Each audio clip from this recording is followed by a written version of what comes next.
ಈ ರಾಜ್ಯದ ಬೊಕ್ಕಸದ 10,000 ಕೋಟಿ ರೂಪಾಯಿಗಳನ್ನ ನಾವು ಮುಸಲ್ಮಾನರಿಗೆ ಕೊಡ್ತೇವೆ. ಈಗಾಗಲೇ 1,000 ಕೋಟಿ ರೂಪಾಯಿನ ಸಿದ್ದರಾಮಯ್ಯ ರಿಲೀಸ್ ಮಾಡಿದ್ರು.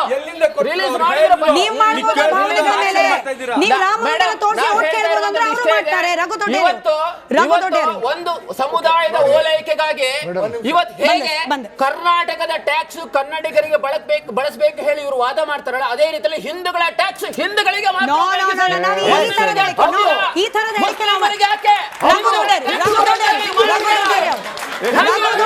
ಕನ್ನಡಿಗರ ಟ್ಯಾಕ್ಸ್ ಕನ್ನಡಿಗರಿಗೆ ಹಿಂದೂಗಳ ಟ್ಯಾಕ್ಸ್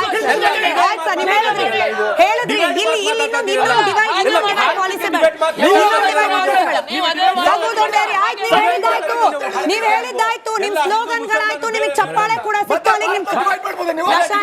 ಪ್ರಶಾಂತ್ ಸಂಬರ್ಗಿ ಅವರೇ, ಪ್ರಶಾಂತ್ ಪಾಷಾ ಅವರೇ, ಆಯ್ತು ಆಯ್ತು, ನೀವಿಬ್ರು ಕಿರ್ಚಿದ್ದಾಯ್ತು. ರಘು ದೊಡ್ಡೇರಿ ಸರ್, ನೀವು ಹೇಳಿದ್ರಿ ರಘು ದೊಡ್ಡೇರಿ ಆಡಿಯನ್ಸಿಗೆ ಬರೋಣ. ಆಯ್ತು ಸರ್, ರಘು ದೊಡ್ಡೇರಿ ರಿಯಾಕ್ಷನ್ ಕೊಡಿ, ಜನರಿಗೆ ಬರಬೇಕು. ಮೂರು ವಿಚಾರವನ್ನು ಎತ್ತಿದ್ದಾರೆ ಮಾನ್ಯ ಶಾಸಕರು ನಡಳ್ಳಿ ಅವರು. ಒಂದು ಮಾತನ್ನು ಹೇಳಿದ್ದಾರೆ, ಕರ್ನಾಟಕದ ಜನತೆ ಕೇಂದ್ರಕ್ಕೆ ಹೋಗಿ ಭಿಕ್ಷೆ ಬೇಡಬೇಕು ಅಂತ ಹೇಳಿ ಕನ್ನಡಿಗರು ಬೆವರಿನ ಪ್ಲೀಸ್ ಕನ್ನಡಿಗರ ಬೆವರಿನ ಹನಿಯಿಂದ ಇವತ್ತು ಕೇಂದ್ರ ಸರ್ಕಾರ ನಡೀತಿದೆ. ಇವತ್ತು ನಾವು ಅವರಲ್ಲಿ ಭಿಕ್ಷೆ ಬೇಡುವಂತ ಗುಲಾಮರಲ್ಲ, ನಾವು ಕನ್ನಡಿಗರೇ ಇವತ್ತು ದೇಶವನ್ನ ಸಾಕ್ತಾ ಇರ್ತಕ್ಕಂಥದ್ದು. ಸೊ ಹಾಗಾಗಿ ಎರಡನೇ ವಿಚಾರ ನೋಡಿ, ಈ 7 ಕೋಟಿ ಕನ್ನಡಿಗರಲ್ಲಿ ಎಲ್ಲಾ ಭಾಷೆಯ ಜನರಿದ್ದಾರೆ, ಎಲ್ಲಾ ಧರ್ಮದ ಜನರಿದ್ದಾರೆ, ಎಲ್ಲಾ ಭಾಷೆ ಎಲ್ಲಾ ಧರ್ಮದ ಜನರು ಸೇರಿ ಇವತ್ತು ಕರ್ನಾಟಕದ ಕನ್ನಡಿಗರಾಗಿರ್ತಕ್ಕಂಥದ್ದು. ಸೊ ಹಾಗಾಗಿ ಈ ಭೂಮಿಯಲ್ಲಿ ಪ್ರತಿಯೊಂದು ಹಿಂಚಲು ಬದುಕುವ ಹಕ್ಕು ಎಲ್ಲರಿಗೂ ಇದೆ. ಸೊ ಹಾಗಾದ್ರೆ ಈ ಭೂಮಿಯಲ್ಲಿ ಬದುಕುವ ವ್ಯಕ್ತಿಗೆ ಅವ್ರಿಗೆ ಅವರ ಪರ್ಸೆಂಟೇಜ್ ಈ ಭೂಮಿಯಲ್ಲಿ ಬದುಕುವ ಅಂದ್ರೆ ವಿರೋಧಿಗಳು ಬಿಜೆಪಿ ಅವರ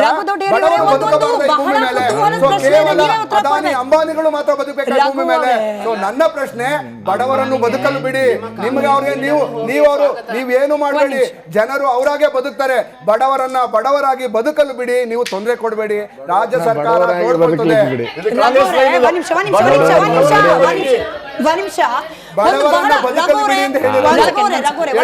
ಬಹಳ ಇಂಟ್ರೆಸ್ಟಿಂಗ್ ವಿಚಾರ ನಿಮ್ ಗಮನಕ್ಕೆ ಬಂದಿರಬಹುದೇನೋ. ನೋಡಿ, ಈ ದಕ್ಷಿಣ ವರ್ಸಸ್ ಉತ್ತರ ಇದು ಕ್ರಿಯೇಟ್ ಆಗ್ತಿರೋದಕ್ಕೆ ರೀಸನ್ ಏನಂತ ಗೊತ್ತಾ? ಹೌದೋ ಇಲ್ಲೋ ನೀವ್ ಹೇಳ್ಬೇಕು.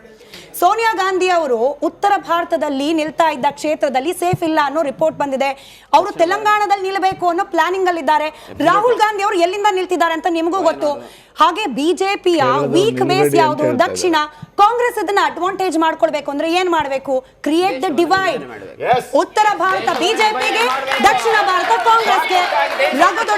ರಘು ದೊಡ್ಡೇರಿ ಅವರು ಅದಾದ್ಮೇಲೆ ನಡಳಿ ಬೇಗ ಅವ್ರ ಪ್ರಶ್ನೆ ಸರ್, ಅದು ನೀವು ಉತ್ತರ ಕೊಡಿ. ಜನ ನಾಗರಿಕರು ಇಲ್ಲಿದ್ದೀರಿ, ಇವತ್ತು ನಾವು ನಮ್ಮ ಹಕ್ಕನ್ನು ಕೇಳುವುದೇ ತಪ್ಪು ಅನ್ನೋದಾದ್ರೆ ಅದು ಸರಿನಾ? ನೀವು ಹೇಳಿ.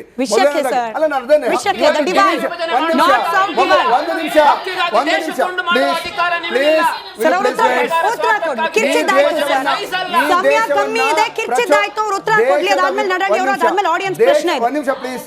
ದೇಶದ ವಿಭಜನೆಯ ಮಾತನಾಡ್ತಿರ್ತಕ್ಕಂಥ ಕೇಂದ್ರ ಸರ್ಕಾರ ನಮ್ಮ ಪಾಲಿನ ಹಕ್ಕನ್ನ ನಮಗೆ ಕೊಡದೆ ಪ್ರಚೋದಿಸಿರ್ತಕ್ಕಂಥದ್ದು ಕೇಂದ್ರ ಸರ್ಕಾರ. ಇವತ್ತು ದೇಶ ವಿಭಜನೆಯ ಮಾತಾಡ್ತಾ ಇರೋದು, ದೇಶ ವಿಭಜನೆ ಮಾಡ್ತಾ ಇರೋದು ಕೇಂದ್ರ ಸರ್ಕಾರ.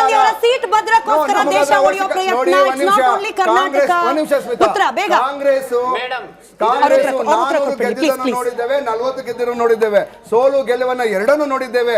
ಈ ದೇಶಕ್ಕೆ ಸ್ವಾತಂತ್ರ್ಯದ ಹೋರಾಟದ ಕಿಚ್ಚನ್ನು ತೋರಿಸಿದೆ ಕಾಂಗ್ರೆಸ್. ಹಾಗಾಗಿ ಹೋರಾಟವು ಕೂಡ ಒಂದ್ ನಿಮಿಷ ಪ್ಲೀಸ್, ನೀವೆಲ್ಲರೂ ಅಲ್ಲ ಒಂದ್ ನಿಮಿಷ ಪ್ಲೀಸ್, ಎಲ್ಲರೂ ನೋಟ್ ಮಾಡ್ಕೊಳ್ಳಿ. ನಮ್ಮೆಲ್ಲ ಯುವಕರಿದ್ದೀರಿ. 10 ವರ್ಷದಲ್ಲಿ ಟ್ಯಾಕ್ಸ್ ಬಗ್ಗೆ ಮಾತಾಡ್ತಾ ಇರೋದು. ನಾನು ಬೇರೆ ವಿಷಯಕ್ಕೆ ಹೋಗಲ್ಲ.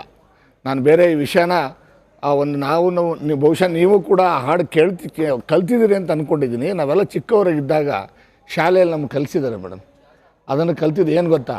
ನಾವು ಎಳೆಯರು ನಾವು ಗೆಳೆಯರು, ಹೃದಯ ಹೂವಿನ ಹಂದರ, ನಾಳೆ ನಾವೇ ನಾಡ ಹಿರಿಯರು, ನಮ್ಮ ಕನಸಿದು ಸುಂದರ, ಹಿಂದೂ ಮುಸ್ಲಿಂ ಕ್ರೈಸ್ತರೆಲ್ಲರಿಗೂ ಒಂದೇ ಭಾರತ ಮಂದಿರ, ಶಾಂತಿದಾತನು ಗಾಂಧಿ ತಾತನು ಎದೆಯ ಬಾನಿನ ಚಂದಿರ.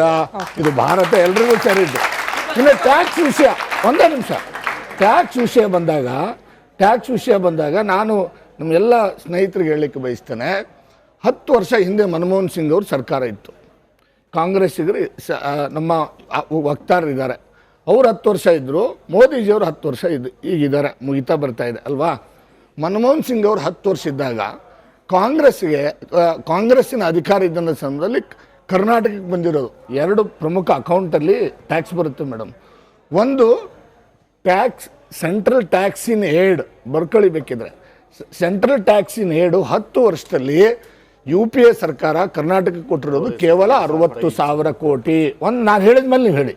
ಎರಡನೇದು ಮೋದಿಯವರು ಬಂದ ಮೇಲೆ 10 ವರ್ಷದಲ್ಲಿ ಕರ್ನಾಟಕಕ್ಕೆ ಸೆಂಟ್ರಲ್ ಟ್ಯಾಕ್ಸ್ ಇನ್ ಏಡ್ ಬಂದಿರತಕ್ಕಂಥದ್ದು 2,36,000 ಕೋಟಿ. ಇದು ಒಂದು 243% ಜಾಸ್ತಿ ಕೊಟ್ಟಿದ್ದಾರೆ.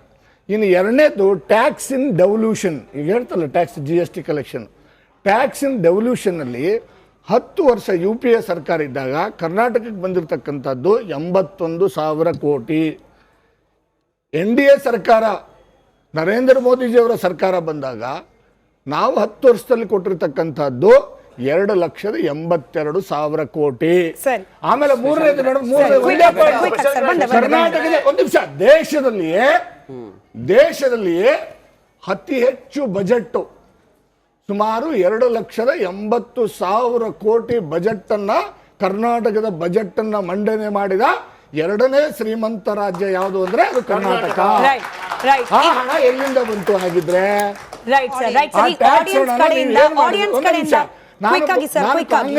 ಕೇಳಲಿಕ್ಕೆ ಬಯಸ್ತೇನೆ, ಆ ಟ್ಯಾಕ್ಸ್ ಹಣ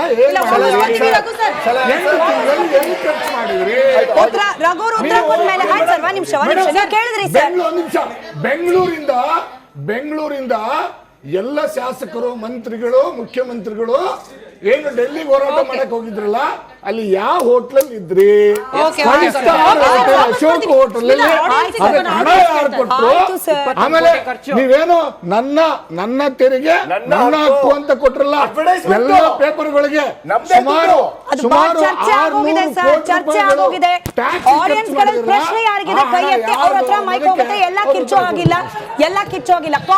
600 ಪ್ರಶ್ನೆ ಇದ್ರೆ ಫಸ್ಟ್ ಕಾಂಗ್ರೆಸ್ ಪ್ರಶ್ನೆ ನೋಡಿ. ನೀವು ಈಗ ರಾಷ್ಟ್ರವಾದ ಮತ್ತು ಪ್ರಾದೇಶಿಕವಾದ ಅಂತ ಕೇಳಿದ್ರು, ಇದು ಈ ಚರ್ಚೆ ನಾನು ಪಕ್ಷವಾದ ಅಂತ ಅನ್ಕೊಳ್ತಾ ಇಲ್ಲ.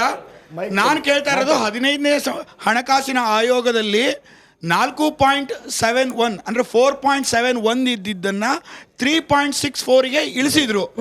ಸೊ ಇಳಿಸಬೇಕಾದ್ರೆ ಯಾವ ಮಾನದಂಡದಲ್ಲಿ ಇಳಿಸಿದ್ರಲ್ಲ, ಈಗ ಅವ್ರು ಹೇಳಿದ್ರು 2,64,000 ಕೋಟಿ ನಮಗೆ ಕೊಟ್ಟಿದ್ದಾರೆ ಅಂತ.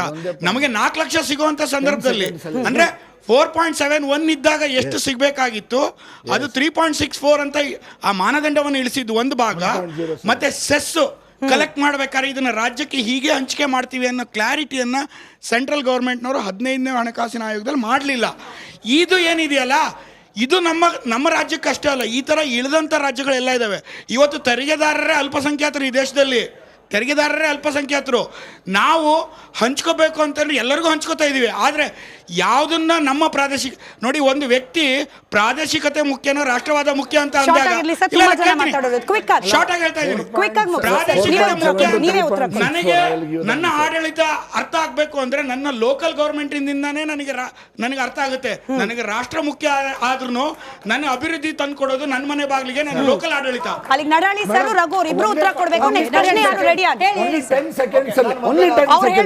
4.7 to 3.64 ಹೇಗೆ ಬಂತು ಅಂತ ಕೇಳ್ತಾ ಇದ್ದಾರೆ ಅಲ್ವಾ?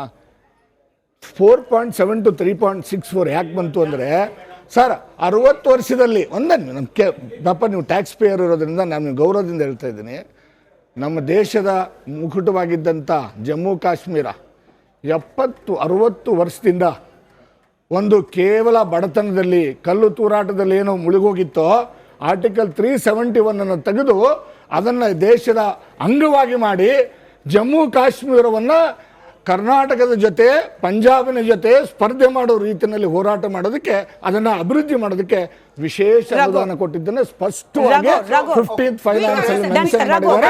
ಅದನ್ನು ನೀವು ಗಮನಿಸಬಹುದು.